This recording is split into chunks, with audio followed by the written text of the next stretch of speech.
ബ്രാവോയുടെ ഒരു lure cast ചെയ്തതാണ്. ഡെക്പ്രോ എന്നാണ് പേരതിൻ്റെ. 5.7 സെൻറ്റിമീറ്റർ നീളവും 7 ഗ്രാം ഭാരമുള്ള ഡെക്പ്രോ എന്ന് പറയുന്ന ഒരു സാധനത്തെ ഒരു ഐറ്റം അടിച്ചിട്ടുണ്ട് കേട്ടോ. മന്ദ പെയിൻറ്റ് എന്താ അതിൻ്റെ കണ്ടോ, ഫ്രോഗ് കണ്ടായിരിക്കുന്നു. അന്യായ ഹുക്കപ്രേഷ്യ, ഒരു രക്ഷയില്ല. നമ്മുടെ ചൂണ്ടയിടിയിൽ കഴിഞ്ഞ് വന്നിട്ടുണ്ട്.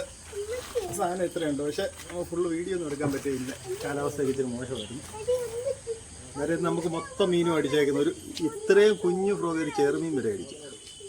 അതായത് കട്ട് ചെയ്ത് തുടങ്ങി ഡെക്പ്രോ എന്ന് പറയുന്നത് 5.8 സെൻറ്റിമീറ്റർ ലെങ്ത്.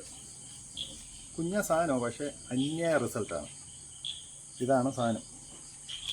അത്യാവശ്യം നല്ല റബ്ബർ ക്വാളിറ്റി ഈ അന്യായ സാധനമാണ്. ഈ എത്തുവഴി മീൻ നിന്നാലും കയറി അടിക്കും. ഇന്ന് ഏകദേശം ഒരു 1.5 മണിക്കൂറത്തെ പരിപാടിയാണ് നമുക്ക് ചെയ്തേണ്ടതാണ്.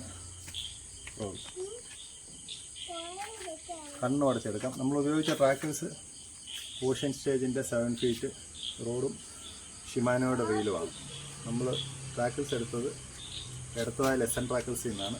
അവൈലബിളാണ്. എല്ലാ റോഡും വെയിലും ഫ്രോഗുകളും എല്ലാം ഇവിടെ അവൈലബിളാണ്. നമുക്ക് പിടിച്ച മീനെ ഒന്ന് കാണാം.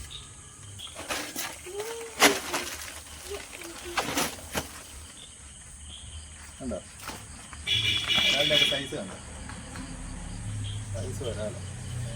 അതുപോലെ ഏകദേശം ഒരു 1 കിലോ മേളിൽ നമുക്കൊന്ന് തൂക്കി നോക്കാം അതിൻ്റെ വെയിറ്റ് എത്ര കിട്ടും. ഇത്തിരി കുഞ്ഞൻ ഫ്രോഗിൽ അടിച്ച ചെറുമീനായത് ഊരിയെടുക്കാൻ ഇത്തിരി പാട് കിട്ടും.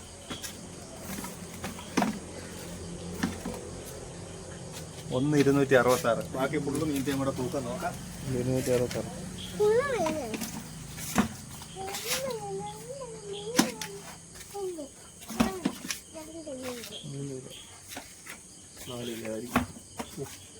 $4,900. അന്നേരം ഏകദേശം ഞങ്ങളുടെ ഒരു 1.5 മണിക്കൂറത്തെ പരിപാടിയാണ്. എന്ത് ഫ്രോഗ് എന്ത് ഒന്നും മടിക്കണ്ട, ഈ സാധനം എടുത്തോ. കിടിലൻ റിസൾട്ടാണ്. കണ്ട മീൻ കറി അടിക്കും. ഓക്കെ, അടുത്ത വീഡിയോ കാണുന്നുണ്ട്. നന്ദി, നമസ്കാരം.